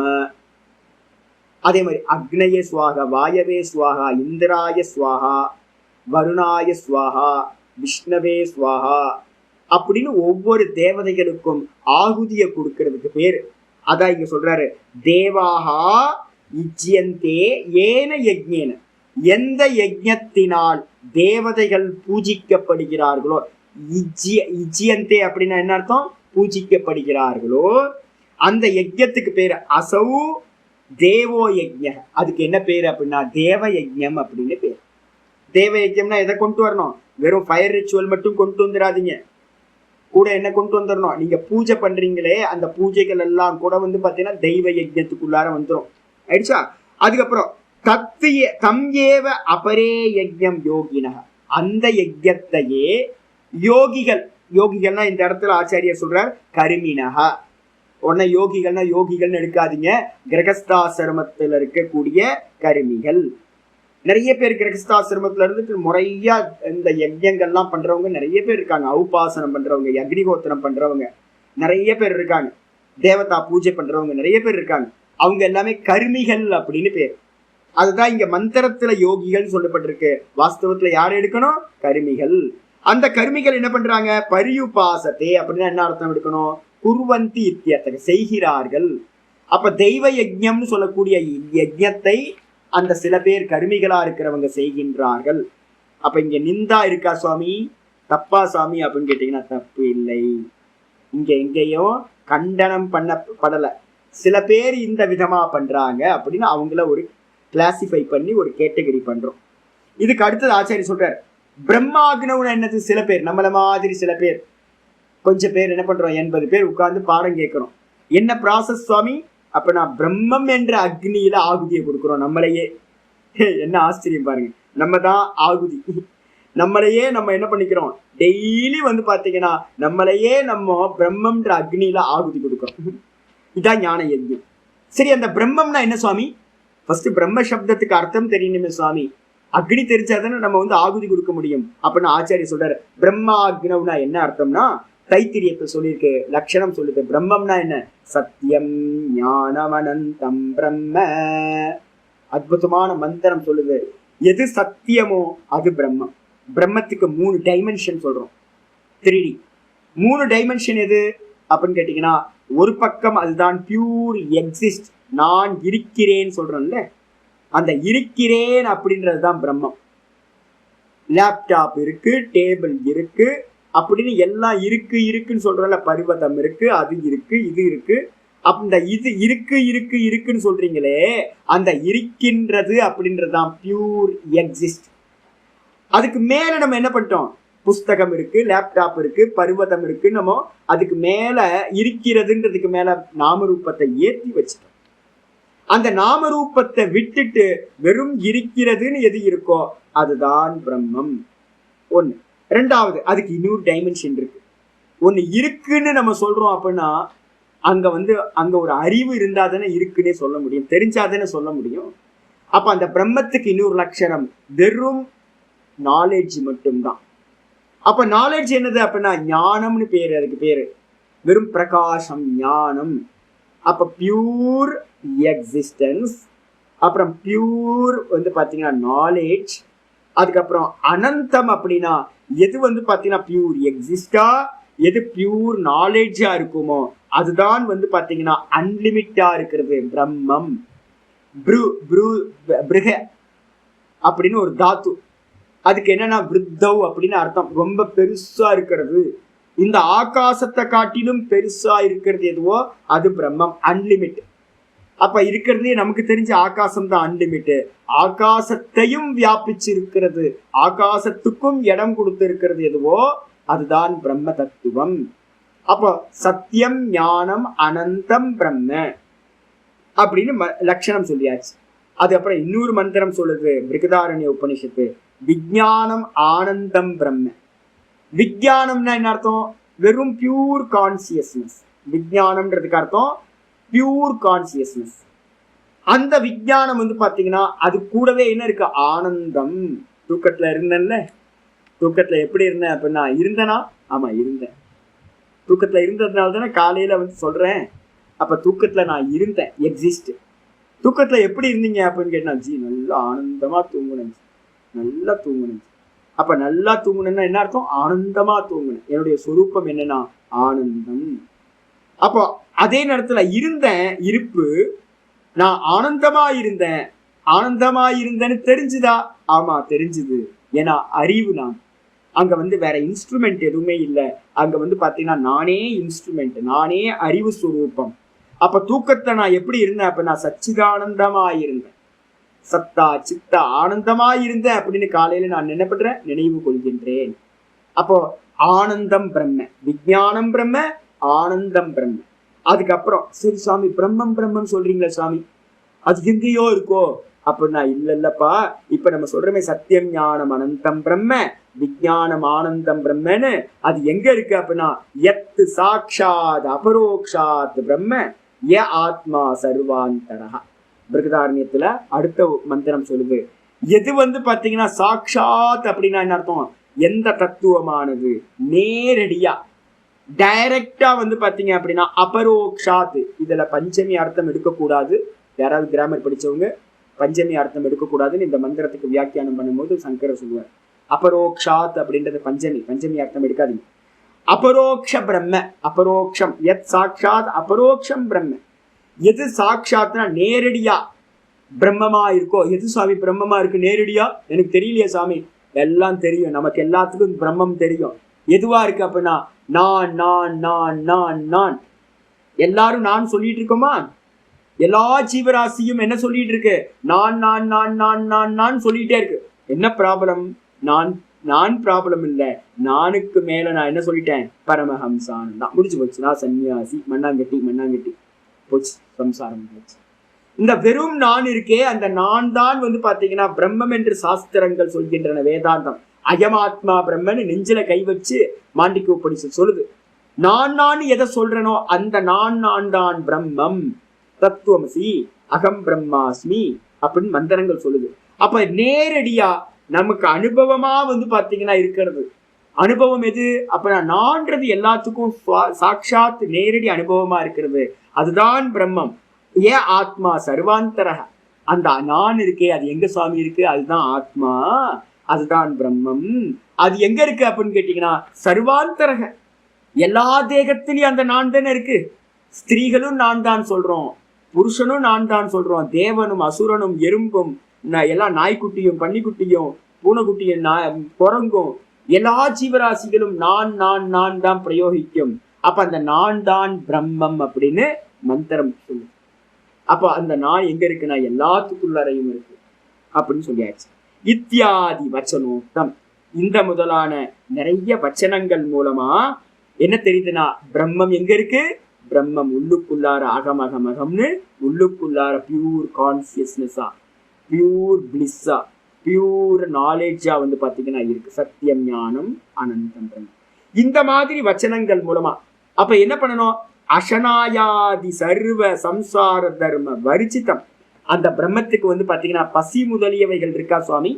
அப்பனா பசி, தாகம், பிறப்பு, இறப்பு, மானம், அபமானம், இது மாதிரி எந்த விஷயங்களும் இல்லாதது வந்து பாத்தீங்கன்னா அந்த பிரம்ம தத்துவம் சம்சார தர்மம் எங்க வந்துருது?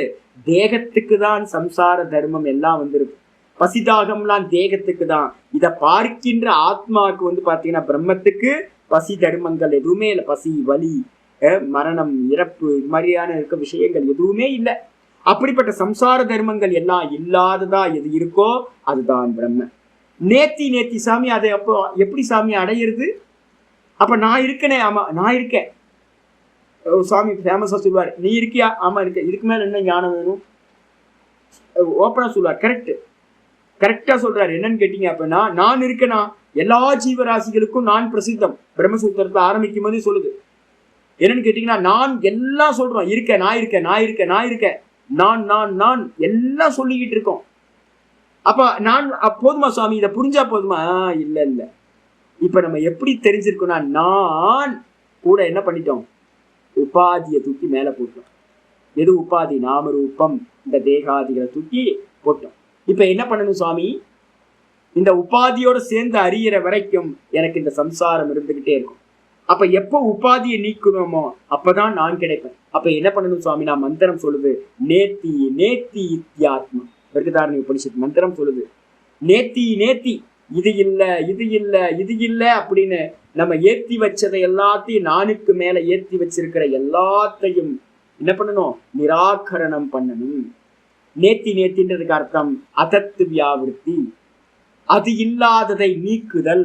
ஆத்மா இல்லாம எதெல்லாம் இருக்கோ எல்லாத்தையும் திருஷ்யம் திருஷ்யம் திருஷ்யம், இது பார்க்கப்படுவது இது பார்க்கப்படுவதுன்னு எல்லாத்தையும் நேத்தி பண்ணிட்டு, எது வரைக்கும் நேத்தி பண்ணணும் சுவாமி?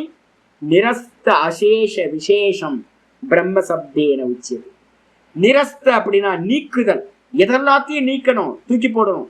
எதெல்லாத்தையும் அப்படின்னா மிச்சமில்லாம எதெல்லாம் அட்ஜெக்டிவா இருக்கோ அதை எல்லாத்தையும் வந்து பார்த்தீங்கன்னா நீக்கணும். எதெல்லாம் நானுக்கு மேல நாமரூபங்களா இருக்கோ, எதெல்லாம் நாமரூபம்? இந்த தேகம் நாமரூபம், இந்த ஜெகத்து நாமரூபம், என்னுடைய இந்திரியங்கள் நாமரூபம், என்னுடைய மனசு நாமரூபம், என்னுடைய புத்தி நாமரூபம், என்னுடைய சுவாசம் நாமரூபம், இந்த ஒன்னும் தெரியலன்னு தூக்கத்துல சொல்லிட்டு இருந்தமே அந்த அவித்யா நாமரூபம், எல்லாத்தையும் இது நாமரூபம் இது நாமரூபம் குணம் அப்படின்னு எல்லாத்தையும் மிச்சமில்லாம நேர்த்தி பண்ணுனா யாரு கிடைப்பா? நான் மிச்சம் இருப்பேன். அந்த நான் தான் பிரம்மம். அப்ப பிரம்மத்தை அடையறதுக்கு ஏதாவது ஒரு உபாயம் இருக்கா சுவாமினா? ஒரே ஒரு உபாயம், இது இல்லை இது இல்லைன்னு வந்து பாத்தீங்கன்னா நேர்த்தி பண்ற ப்ராசஸ் தான் பிரம்மத்தை அடையறதுக்கான உபாயம் சொல்லியாச்சு. அப்ப அந்த பிரம்மத்துல அதான் அக்னி, எதுவும் பசிதாகம் இல்லாம நான் நான் நான் இருக்கேன், அதுதான் பிரம்மம். அந்த பிரம்மத்துல பிரம்மச்ச தது அக்னிச்ச ச கோம அதிகரணத்துவ விவக்ஷையா பிரம்மாக்னி. இப்ப நம்ம என்ன பண்ணிட்டோம்? இந்த ஞானத்தை வந்து பாத்தீங்கன்னா யஜ்ஞ கல்பனா பண்றோம். இப்ப நம்ம உட்கார்ந்து பாடம் படிக்கிறத ஒரு யஜ்யமா பண்ணிட்டோம் அப்படின்னா அந்த யஜ்யத்துல வந்து பாத்தீங்கன்னா அக்னி தான் ஆதாரம். ஒரு ஹோமத்துக்கு இது ஆதாரம், அக்னியில தான் ஆகுதி கொடுக்க போறோம். அப்போ ஒரு யஜ்யம் நடக்குது அப்படின்னா அந்த யஜ்யத்துக்கு ஆதாரம் அக்னி. அதே மாதிரி ஹோம அதிகரணத்துவ விவக்ஷையா இங்க நம்ம ஞான யஜ்யம் பண்றோம். இந்த ஞான யஜ்யத்துக்கு ஆதார தத்துவமா எதை சொல்றோம்? பிரம்மம் தான் அக்னி, பிரம்மாதி. பிரம்மத்தையே அக்னியா வச்சுக்கிறோம். அந்த பிரம்மத்தை வந்து பாத்தீங்கன்னா தஸ்மின் பிரம்மாக்னோ, அந்த பிரம்மம் என்ற அக்னியில் நான் நான் நான் சொல்லக்கூடிய அக்னியில் அப்பரே, அப்பரே என்ன அர்த்தம்? அன்யே பிரம்மவிதா, சிரவணம் பண்ணி மனனம் பண்ணிக்கிட்டு இருக்கிற, நல்லா வந்து பாத்தீங்கன்னா மனனம் போயிட்டு இருக்குன்னு வச்சுங்க. அப்ப அப்படிப்பட்ட பிரம்மத்தை அறிந்தவர்கள் குரு மூலமா பிரம்மத்தை பத்தின லட்சணங்கள் எல்லாம் தெரிஞ்சுக்கிட்டு மனனம் பண்ணிக்கிட்டு இருக்கக்கூடிய சன்னியாசிகள் கொஞ்சம் பேர் இருக்காங்க. என்ன பண்றாங்கன்னா சதா காலமும் என்ன பண்றாங்க? அந்த பிரம்மம்னு சொல்லக்கூடிய அந்த நான் அக்னியில என்ன பண்றாங்க? யஜ்யம் அப்படின்னா யஜ்ய சப்த வாச்சிய ஆத்மா. யஜ்யம்ன்ற சப்தம் எதை குறிக்கிறது? ஆத்மாவை குறிக்கிறது. ஆத்மானா என்னது? பரமஹம்சானந்தா, பரமஹம்சானந்தா நான் சொல்லிட்டு இருக்கேன் பாருங்க. அந்த இண்டிவிஜுவல் ரிஃப்ளெக்ஷன் கான்சியஸ்னஸ், அந்த ரிஃப்ளெக்ஷன் கான்சியஸ்னஸை தூக்கி நான் பரமஹம்சானந்தா இல்லை, நான் பிரம்மமா இருக்கேன். நான் பரமஹம்சானந்தா இல்லை, நான் பிரம்மமா இருக்கேன். நான் தேகம் இல்லை, நான் பிரம்மமா இருக்கேன். நான் இந்திரியங்கள் இல்லை, நான் பிரம்மமா இருக்கேன். நான் மனசு இல்லை, நான் பிரம்மமா இருக்கேன். நான் வந்து பாத்தீங்கன்னா புத்தி இல்லை, நான் பிரம்மமா இருக்கேன். அப்படின்னு அந்த பிரம்மத்துல இந்த தேகம், மனசு, புத்தி, இந்திரியங்கள் எல்லாத்தையும் தூக்கி என்ன பண்றோம், ஆகுதி கொடுக்குறோம். அதுக்கு பேர் தான் வந்து பாத்தீங்கன்னா பிரம்ம யஜ்ஞம். இதுக்கு பேர் தான் ஞான யஜ்ஞம் அப்படின்னு பேர். அப்போ இந்த ஆத்மான்றது வந்து பாத்தீங்கன்னா என்ன சுவாமி, ஆத்மா நாமசு யஜ்ஞ சப்தஸ்ய பாட்டாத். நிறைய இடத்துல சுத்தியில என்ன பண்ணிருக்குன்னா யஜ்ஞம்ன்ற சப்தத்துக்கு அர்த்தம் ஆத்மானும் சில இடத்துல இருக்கு. அப்ப இந்த மந்திரத்துல வந்து பாத்தீங்கன்னா பிரம்மாக்னவ் அபரே யஜ்ஞம் இருக்குல்ல, அந்த யஜ்ஞத்துக்கு அர்த்தம் ஆத்மான்னு எடுக்கணும், தான் அப்படின்னு எடுக்கணும். இந்த தன்னை தூக்கி நம்ம என்ன பண்றோம், ஆத்மானம் யஜ்ஞம். இந்த ஆத்மாவை வந்து பாத்தீங்கன்னா தம் ஆத்மானம், அந்த ஆத்மாவை நான் சொல்லிட்டு இருக்கேனே, இந்த நானை நான் பரமஹம்சானந்தான், நான் பரமஹம்சானந்தான் சொல்லிட்டு இருக்கேன், அந்த நானை யஜ்ஞம், அதுதான் யஜ்ஞம். பரமார்த்ததக பரம் ஏவ பிரம்ம சந்தம். இந்த நான் பரமஹம்சானந்தான் சொல்லிட்டு இருக்கேனே, இது நான் இல்லை, நான் பரமஹம்சானந்த இல்லை, நான் வாஸ்தவத்துல பிரம்மமாதான் இருக்கேன் அப்படின்னு புத்தி ஆதி உபாதி சயுக்தம். நான் இப்ப பரமஹம்சானந்தா எதோட சேர்ந்து இருக்கிறேன், புத்தி, மனசு, இந்திரியங்கள், தேகம் இதோட கூடி இருக்கிற நானை என்ன பண்றோம், அத்தியஸ்த சர்வ உபாதி தர்மகம். அத்தியஸ்தம்னா என்ன அர்த்தம், சம்ஸ்கிருதத்துல அதயஸ்தம் இருக்கு, அத்துன்னு இது வச்சு புள்ளி வச்சு. அத்தியஸ்தம்னா என்ன அர்த்தம், தூக்கி வச்சிருக்கோம். நானுக்கு மேல வந்து என்ன பண்ணிருக்கோம், நான் தேகம், நான் இந்திரியம், நான் மனசு, நான் புத்தின்னு தூக்கி வச்சிருக்கோம். எல்லாத்தையும் ஆரோப்பம் பண்ணிருக்கோம், சூப்பர் இம்போஸ் பண்ணிருக்கோம். அது மாதிரி நானுக்கு மேல சூப்பர் இம்போஸ் பண்ணிருக்கிற எல்லா உபாதி தர்மங்களையும் என்ன பண்றோம்னா ஆகுதி ரூபம், ஆகுதியா பாவிச்சுக்கணும்.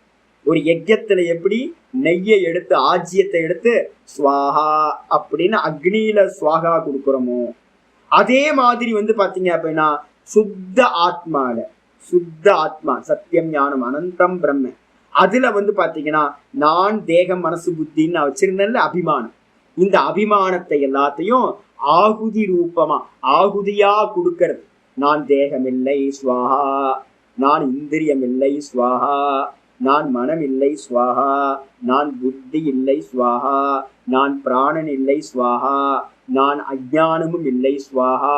அப்ப நான் யாரு மிச்சம், லாஸ்ட எல்லா உபாதிகளையும் தூக்கி போட்டுட்டு பிரம்மம் மாத்திரம், நான் பிரம்மம் அகம் பிரம்மாஸ்மி அப்படின்னு நிக்கிறது எதுவோ அதுதான் யஜ்ஞம். இந்த ஆகுதியா இருக்கிற எல்லாத்தையும் ஆகுதி கொடுத்துட்டு யஜ்ஞேன ஏவ, யஜ்ஞம்னா என்ன அர்த்தம் இந்த இடத்துல, நான் பிரம்மம் நான் பிரம்மம்னு இது எல்லாத்தையும் தூக்கி ஆகுதி கொடுத்தமே அதுதான் யஜ்ஞம். அந்த யஜ்ஞத்தினாலேயே ஆத்மனா ஏவ உக்தலக்ஷணேன உபஜிஹ்வதி, தன்னையே வந்து பாத்தீங்கன்னா அந்த பிரம்மத்துக்குள்ளார நான் இண்டிவிஜுவல் இல்லை, நான் வெறும் கான்சியஸ்னஸ் லிமிட் கான்சியஸ்னஸ் இல்லை, நான் பிரம்மமா தான் இருக்கேன் அப்படின்னு சொல்லப்பட்ட இந்த ஆத்மாவை என்ன பண்றது, உபஜிஹ்வதி, உபஜிஹ்வதினா பிரக்ஷிபந்தி போடுகின்றார்கள். எப்படி அக்னியில ஆகுதிய சமித்த தூக்கி உள்ள போடுவோமோ ஸ்வாகா சொல்லி, அதே மாதிரி பிரம்மத்துல வந்து பாத்தீங்கன்னா நான் பிரம்மமா இருக்கேன் அப்படின்னு தேகாதிகளை போடுறது தான் ஆகுதின்னு பேர். சோபாதிகசிய ஆத்மனோ, அப்ப என்ன சுவாமி சொல்ல வரீங்க அப்படின்னா, ஞான யஜ்ஞம் என்னன்னா உபாதியோடு கூடி இருக்கிற ஆத்மாவை, நான் எப்படி இருக்கேன் உபாதியோடு கூடி இருக்கேன். உபாதின்னு என்னது, நாமம் ரூபம் குணம், இதான் உபாதின்னு பேர். இந்த நானுக்கு மேல இருக்கிறது எல்லா உபாதிகள். எது நானுக்கு மேல இருக்கு, ஸ்தூல தேகம், சூக்ஷ்ம தேகம், காரண தேகம், மூணா பிரிச்சா. இதே கோஷமா பிரிச்சிங்கன்னா பஞ்ச கோஷங்கள், அன்னமயம், பிராணமயம், மனோமயம், விஞ்ஞானமயம், ஆனந்தமய கோஷம். மொத்தம் கோஷங்களா பிரிச்சா 5, தேகமா பிரிச்சா 3. அவஸ்தைகள் என்னது, இந்த இதுக்கு வந்து பாத்தீங்கன்னா அவஸ்தைகள் ஜாகிரத சொப்பன சுஷுப்தி, இது மாதிரி பிரிக்கிறோம். இது எல்லாம் உபாதிகள்னு பேரு, நானுக்கு மேல இருக்கிற உபாதிகள். இதை எல்லாத்தையும் சேர்த்து நான் கிரகணம் பண்றேனே, இதுக்கு பேரு சோபாதிக்க ஆத்மான்னு பேரு. நான் உபாதியோடு சேர்ந்து இருக்கிற ஆத்மா. இந்த நானை வந்து பாத்தீங்கன்னா நிரூபாதிக்கேன பிரம்ம பரபிரம்மஸ்வரூபேன ஏவ எட்டு தரிசனம். எது வந்து பாத்தீங்க அப்படின்னா, நான் இந்த தேகாதிகள் இல்லை, நான் பிரம்மமாயிருக்கேன்னு எந்த பார்வை சொல்லப்படுகிறதோ, எந்த பார்வை இருக்கின்றதோ ச தஸ்மின் ஹோமக, இதுதாங்க ஹோமம். எது அப்படின்னா என்னுடைய உபாதிகளை தேகாதிகளை எல்லாத்தையும் நிர்குண நிராகாரமா இருக்கிற பிரம்மத்துல தூக்கி போடுறதுக்கே நான் பிரம்மமா இருக்கேன்னு பாவிக்கிறது இருக்கே, நான் பிரம்மம்னு பார்க்கிறது இருக்கே, அதுதான் ஹோமம்னு பேரு. தம் குர்வந்தி பிரம்ம ஆத்ம ஏகத்துவ தரிசன நிஷ்டாக.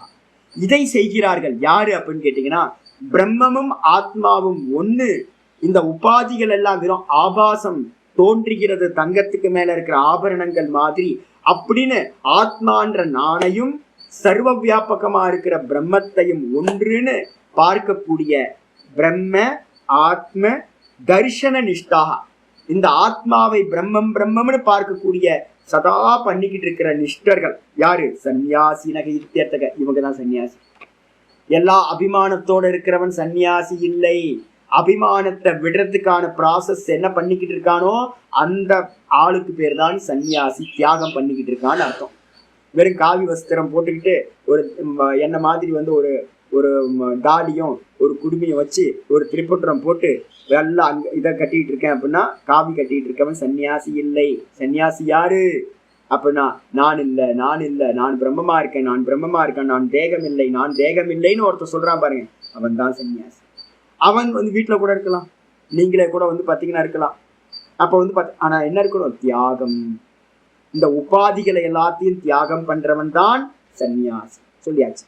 ச அயம் சம்யக் தர்ஷன லட்சணம்.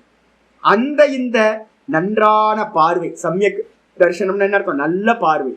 நல்ல பார்வை என்ன சுவாமி? இருக்கிறத இருக்கிற மாதிரி பார்த்தா நல்ல பார்வை. இருக்கிறத பாத்தீங்கன்னா தேகம் இந்த ஜெகத்துன்னு பார்த்தோம் அப்படின்னா நல்ல பார்வை, நல்ல பார்வை. கெட்ட பார்வை மித்யா தரிசனம். அந்த மித்யா தரிசனத்தை பாத்தீங்கன்னா ஆச்சரிய சொல்றாரு, ச அயம் சம்யக் தரிசன லட்சணம். இருக்கிறத இருக்கிற மாதிரி பிரம்மமா பார்க்கக்கூடிய லட்சணம் எதுவோ அதுதான் யஜ்ஞம். தேவ யஜ்ஞாதிஷு யஜ்ஞேஷு உபக்ஷிப்யந்தே. இந்த யஜ்ஞங்களை பத்தி பேசிக்கிட்டே வரும்போது இந்த ஞான யஜ்ஞத்தையும் என்ன பண்ணிருக்கு? அந்த யஜ்ஞங்களுக்கு மத்தியில இதையும் சொல்லப்பட்டிருக்கு. எதுக்கு சுவாமி அப்படின்னா, பிரம்மார்ப்பணம் இத்தியாதி ஸ்லோகைஹி. பிரம்மார்ப்பணம்ன்ற ஆரம்பிச்சு இருக்கிற ஸ்லோகங்கள்ல பாத்தீங்கன்னா நிறைய யஜ்ஞங்கள் பேச போறோம். முதல்ல தேவ யஜ்ஞம் பார்த்துட்டோம், இதுக்கப்புறம் ஞான யஜ்ஞத்தை பார்த்துட்டோம். அப்போ நடுவுல பாத்தீங்கன்னா மற்ற யஜ்ஞங்கள்லாம் சொல்ல போறோம். எல்லா யஜ்ஞத்துக்கு நடுவுல ஞான யஜ்ஞத்தையும் சொல்லப்பட்டிருக்கு. எதுக்காக அப்படின்னு கேட்டீங்கன்னா, ஸ்ரேயான் திரவியமயாத் யஜ்ஞாத் ஞான யஜ்ஞ பரந்தப 33வது ஸ்லோகத்தை சொல்ல போறேன். எல்லாத்தையும் சொன்னதுக்கு பிறகு இந்த எல்லாத்துக்கு நடுவுல ஞானத்தையும் சொல்லி இருக்கிறதுலயே த பெஸ்ட் எது அப்படின்னா இந்த ஞான யஜ்ஞம் தான் ரொம்ப பெஸ்ட் அப்படின்னு இத்தியாதினா ஸ்துத்திய ஸ்துதி செய்யறதுக்காக. அப்ப என்ன பண்ணணும்? 10 ஐட்டத்தை சொல்லி 11ஆவதையும் தூக்கி ஞான யஜ்ஞத்தையும் தூக்கி அதுக்குள்ளார போட்டிருக்கிறது. எதுக்காகனா ஞானத்தை ஸ்துதி செய்வதற்காக ஸ்லோகம் சொல்லப்பட்டது அப்படின்னு ஆச்சாரியர் 25வது ஸ்லோக பாஷ்யத்தை முடிக்கிறார். அப்ப என்ன அர்த்தம்? இந்த ஸ்லோகத்துல 2 தான் பார்த்திருக்கோம். தெய்வ யஜ்ஞம், அதுக்கப்புறம் ஞான யஜ்ஞம். ஞான யஜ்ஞம் நம்ம பண்றது, சதா காலமும் பாத்தீங்கன்னா பிரம்ம பாவம் பண்றதுதான் ஞான யஜ்ஞம் அப்படின்னு புரிஞ்சு. மீதியை நம்ம நாளைக்கு கிளாஸ்ல பார்க்கலாம். ஓம் பூர்ணமத பூர்ணமிதம் பூர்ணாத் பூர்ணமுதச்யதே பூர்ணஸ்ய பூர்ணமாதாய பூர்ணமேவாவசிஷ்யதே. ஓம் சாந்தி சாந்தி சாந்தி. ஹரிஹி ஓம் ஸ்ரீ குருப்யோ நமः. ஹரிஹி ஓம். ஓம் கீதா சாஸ்திரமிதம் புண்ணியம் யः படேத் பிரயத்தः புமான் விஷ்ணோ பதமவாப்னோதி பயசோகாதிவர்ஜிதः. கீதாத்யஜனசீலஸ்ய பிராணாயாம பரஸ்ய ச நைவ சந்தீஹி பாபானி பூர்வஜன்ம கிருதானி ச மலநிர்மோச்சனம் பும்சாம் ஜலஸ்நானம் தினே தினே சக்ருத் கீதாம்பசி ஸ்நானம் சம்சாரமலநாசனம். கீதாசு கீதா கர்த்தவ்யா கிமன்யை சாஸ்திர விஸ்தரைஹ யா ஸ்வயம் பத்மநாபஸ்ய முகபத்மாத் வினிஸ்ருதாம். கீதா கங்கோதகம் பீத்வா புனர்ஜன்ம ந வித்யதே. சர்வோபனிஷதோ காவः दोग्धा गोपालनन्दनः पार्थो वत्ससुधीर्भोक्ता दुग्धं गीतामृतं महत्. एकं शास्त्रं देवकी पुत्रगीतं एको देवो देवकी पुत्र एव. एको मन्त्रस्तस्य नामानि यानि कर्माप्येकं तस्य देवस्य सेवा. इति श्रीमद्भगवद्गीता माहात्म्यं सम्पूर्णम्. ओम श्रीकृष्णाय परमात्मने नमः. श्रीकृष्ण कृष्ण कृष्ण कायेन वाचा मनसेन्द्रियैर्वा बुद्ध्यात्मना वा प्रकृतेर्स्वभावात् करोमि यत् सकलं परस्मै நாராயணாயேதி சமர்ப்பயாமி. ஆகுதி கொடுத்தாச்சு. நாராயணாயேதி சமர்ப்பயாமி. நம்ம ஆகுதியை சுவாகான்னு சொல்றோம். இன்னொன்று வந்து பார்த்தீங்கன்னா அர்ப்பணமாக கொடுக்கறதுக்கு பேரும் ஆகுதி. அப்போ வந்து பார்த்தீங்கன்னா டெய்லி கிளாஸ்ல நம்ம என்ன பண்றோம், முடிக்கும் போது இது வரைக்கும் நம்ம பண்ண எல்லாத்தையும் பிரம்மத்தின் இடத்துல நாராயணன் இடத்துல ஸ்வாஹா கொடுத்து முடிச்சாச்சு. ஞான யஜ்யம் பூர்த்தியாக. நமஸ்காரம். நமஸ்காரம். அப்ப தெய்வ யஜ்யத்தை நிந்தா பண்ணல. இங்க சொல்லக்கூடியது எதுவுமே நிந்தனைக்கு இல்லை. ஆனா எல்லாத்த காட்டிலும் ஞானம் பெருசு. எல்லாத்த காட்டிலும் ஞானம் பெருசு. ஏன்னு கேட்டீங்கன்னா நம்மளோட அஜ்ஞானத்தை நீக்கிறதுனால ஞானம் பெருசு, மோட்சத்தை கொடுக்கறதுனால ஞானம் பெருசு. ஆனா ஸ்டெப்ஸ் எல்லாம் முன்னாடி இருக்க ஸ்டெப்ஸ் எல்லாம் ஏறினாதான் நமக்கு பின்னாடி இருக்கிறது நம்ம போக முடியும், பிராப்தி பண்ண முடியும். 2 யஜ்யம் பார்த்தோம். நமஸ்காரம். நமஸ்காரம். ஹரி ஓம். ஹரி ஓம்.